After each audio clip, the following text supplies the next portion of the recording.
Hola, ¿qué tal? Soy el doctor Hugo Castro, oncólogo médico y también especialista en cuidados paliativos.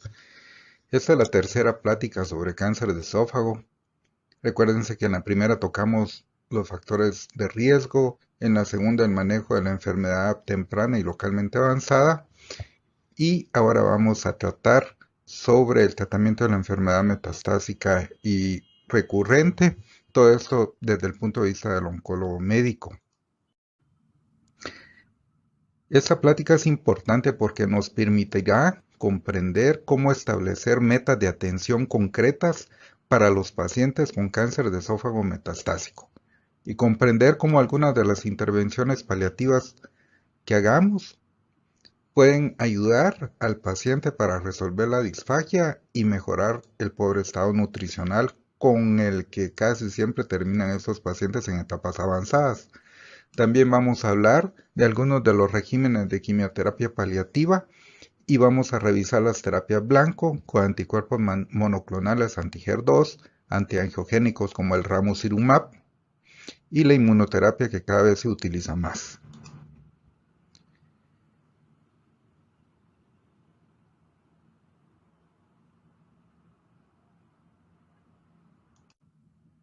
Así que empecemos con una pregunta de inicio. ¿Cuál es el papel de la terapia sistémica en el tratamiento del cáncer de esófago metastásico? A. No hay papel para la quimioterapia porque no tiene ningún efecto en la supervivencia. Hay numerosas terapias dirigidas disponibles que deben probarse antes de recurrir a la quimioterapia. La quimioterapia mejora la supervivencia global y debe intentarse en todos los pacientes con un ECOG adecuado. Y finalmente la quimioterapia debe ser usada para mejorar y paliar los síntomas del paciente.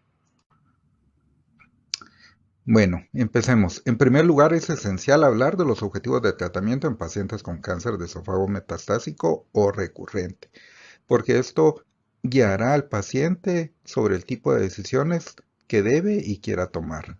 Como oncólogos queremos brindarle al paciente atención y apoyo para los principales síntomas que presentan, tratando que alguna de nuestras intervenciones puedan ayudar y aliviar los síntomas, sobre todo la disfagia, que es probablemente la mayor queja.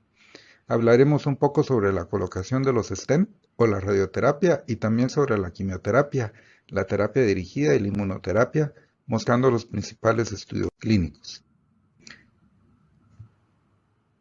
Para iniciar, lo primero es comunicarle al paciente que el tratamiento realmente no es curativo.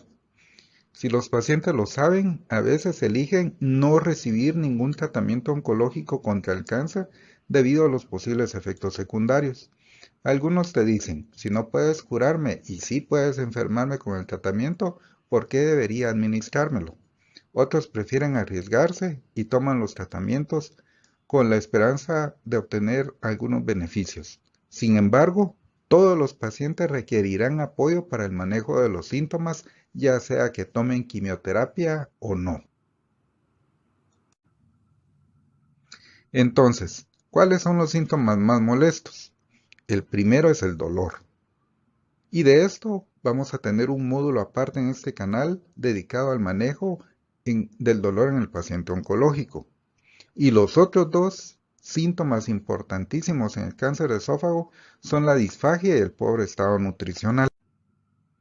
Hablando de disfagia, cuando los pacientes no pueden tragar, una posibilidad de tratamiento es colocar un stent esofágico.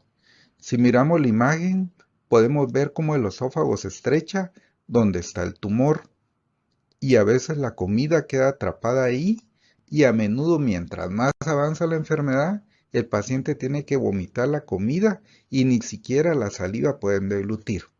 Por lo tanto, debe evaluarse la colocación de un stent esofágico para paliar este síntoma. Los stent vienen en diferentes tamaños, formas y texturas, pero este modelo en particular se puede colocar ya que se expande por sí misma en el esófago y literalmente lo abre. Siempre les digo a los pacientes que este no es un tratamiento contra el cáncer en sí, pero ayuda con el proceso de la deglución y a menudo se alcanza una buena paliación de síntomas. Algunas personas, sin embargo, necesitan sondas o tubos de alimentación y hay dos tipos de ellos. Uno se llama sonda nasogástrica o tubo de alimentación de Dufov, que entra por la nariz y va directo al estómago. Se coloca rápidamente, es muy delgado y está hecho de un material durable. A menudo se puede colocar en la clínica o en el consultorio y luego las fórmulas nutricionales se conectan a través de la sonda y van directamente al estómago. Así que incluso si el paciente no tiene hambre o no puede tragar, y una vez la sonda esté bien colocada, los alimentos entran directamente y de esta forma ayudamos al paciente a nutrirse. En el otro lado de la fotografía vemos la otra sonda que se utiliza, la llamada gastrostomía o tubón G. Este se tiene que colocar por un experto. Va de la pared abdominal al estómago. Una vez colocada, el paciente puede estar sentado cómodamente y nadie se dará cuenta a menos que le levante la camisa y viéramos la sonda. ¿Cómo se decide cuál colocar? Si consideramos que el paciente va a requerir apoyo por largo plazo, lo mejor es la gastrostomía. Ahora, si los pacientes están recibiendo, por ejemplo, quimio-radioterapia y no pueden deglutir al final de las 5 semanas de tratamiento, ahí la sonda nasogástrica puede ser una mejor opción. Que puede ser un poco incómoda rascarse la nariz y el paciente estar consciente de tener un cuerpo extraño que lo molesta, pero muchas veces se acostumbra y es tolerable y es poco invasivo. En la enfermedad metastásica a menudo se prefiere la gastrostomía. Así que ahora hablemos de algunos de los agentes de quimioterapia. Si eres oncólogo estarás muy interesado en esta parte. Hay, hay cierta categoría de medicamentos como los derivados de platino y las fluoropirimidinas que tradicionalmente se han utilizado en el campo paliativo de los pacientes con cáncer gástrico y esofágico metastásico recurrente. Además, puedes ver que hay 8 o 9 tipos de medicamentos que a menudo se administran juntos o por separados. Generalmente se combinan 2 de ellos o tal vez 3 como máximo. Pero, ¿qué quimioterapia usar con todas estas opciones? Ciertamente, ha habido muchos ensayos aleatorizados que pueden ayudarnos a decidir. Hubo un ensayo que es particularmente relevante porque fue una evaluación de distintos medicamentos que hasta ese momento eran estándar frente a otros menos tóxicos y más cómodos. Los agentes antiguos eran el cisplatino, que ha existido desde siempre, al igual que el 5-FU, y lo que se hizo fue introducir unas variaciones más recientes de esa familia de medicamentos como el oxaliplatino y la capecitabina, que tienen la ventaja de ser un producto oral. Y, muchas personas prefieren tomar tabletas en lugar de infusiones de intravenosas. Así que hubo un gran estudio aleatorizado de 4 brazos evaluando varias combinaciones de las drogas antiguas y nuevas en ese momento. Recuérdense que estamos hablando de principios de los años 2000. ¿Y qué se encontró? Bueno, se hizo el estudio con las estadísticas de no inferioridad. Y la conclusión general fue que no había ningún tratamiento que fuera inferior a otro, por lo que realmente podríamos usar cualquiera de ellos, dependiendo de las condiciones y de la accesibilidad que tengamos. Pero si realmente miramos los datos y miramos la supervivencia global un año, en el extremo izquierdo del SF, que es el grupo más antiguo de drogas, tu supervivencia es del 38%, con la combinación menos tóxica del otro lado de oxaliplatino y capecitabina.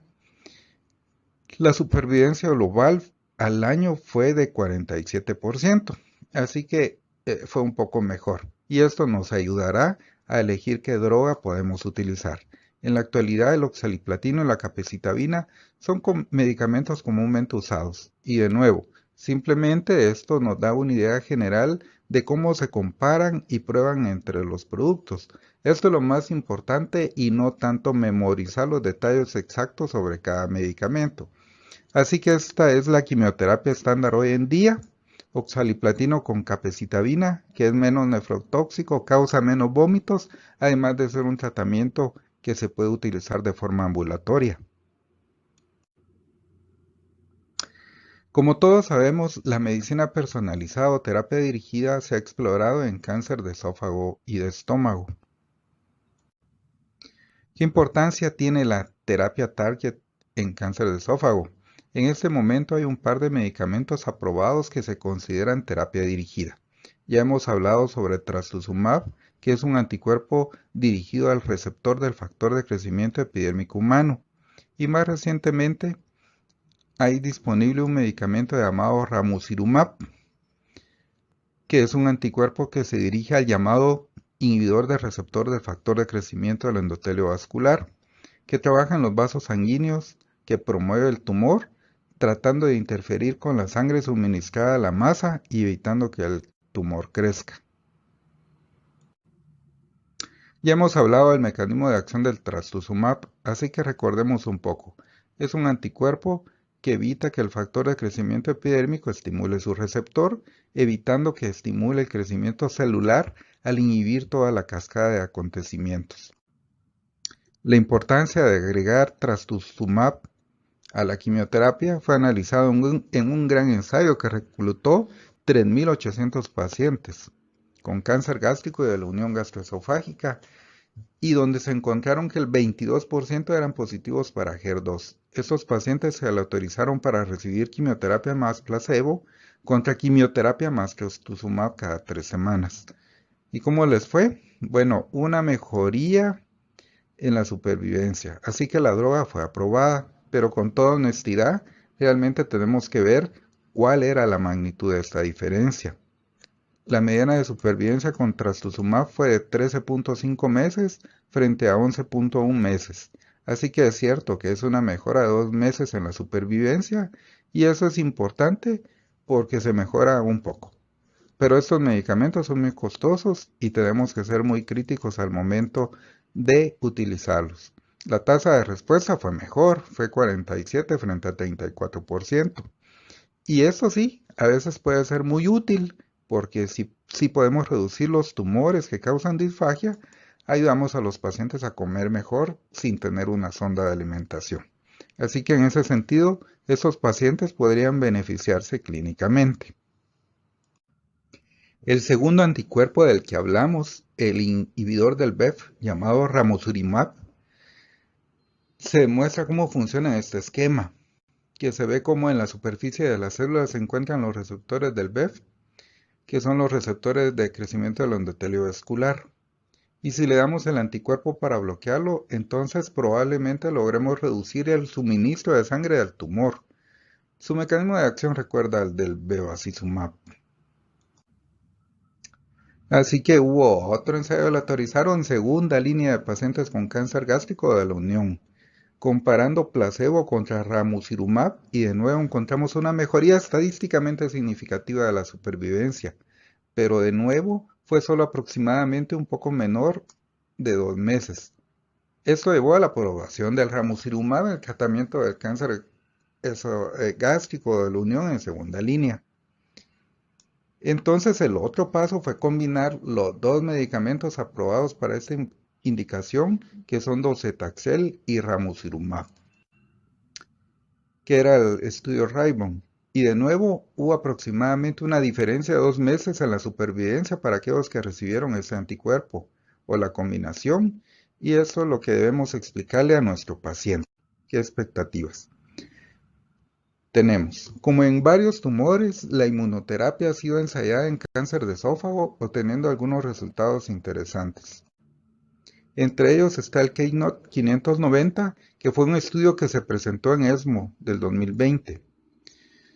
Este estudio fue únicamente de cáncer de esófago metastásico o localmente avanzado, ya sea adenocarcinoma o carcinoma escamoso.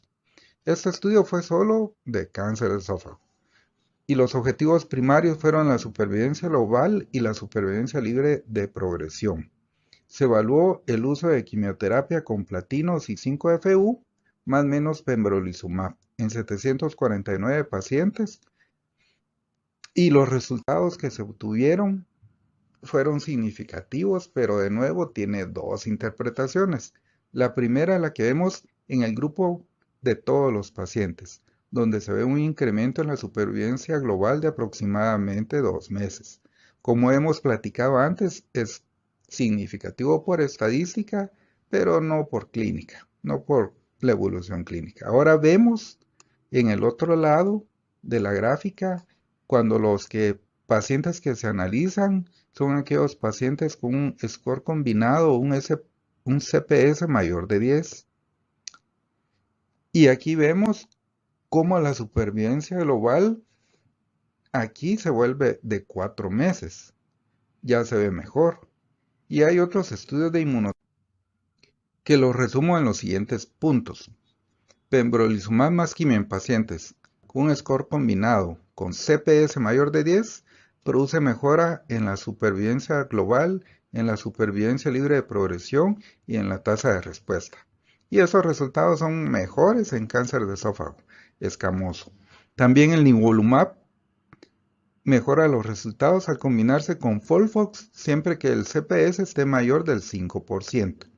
La combinación de HER2 de trastuzumab más pembrolizumab mejora la tasa de respuestas en primera línea. Y hay otro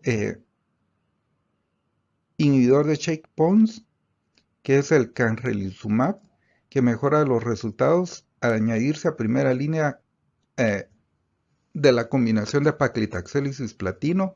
Y esto no tiene que ver con el PDL1, pero sí funciona más en cáncer escamoso de esófago, llegando a la supervivencia global de 14 a 15 meses. Digamos que esta gráfica pretende ilustrar cómo el cáncer de esófago, la ganancia de la supervivencia global ha sido muy lenta, lo que demuestra lo agresivo y resistente del tumor. Así que volvamos a nuestra pregunta de inicio. ¿Cuál es el papel de la terapia sistémica en el tratamiento del cáncer de esófago metastásico? Hemos hablado de quimioterapia, hemos hablado de terapia dirigida y creo que nos queda claro que en la mayor parte de los pacientes lo que logramos con el tratamiento de la quimioterapia es paliar los síntomas. De vez en cuando vemos algunas mejoras en la supervivencia, pero realmente no podemos decir que mejore la supervivencia de manera confiable en todos los pacientes.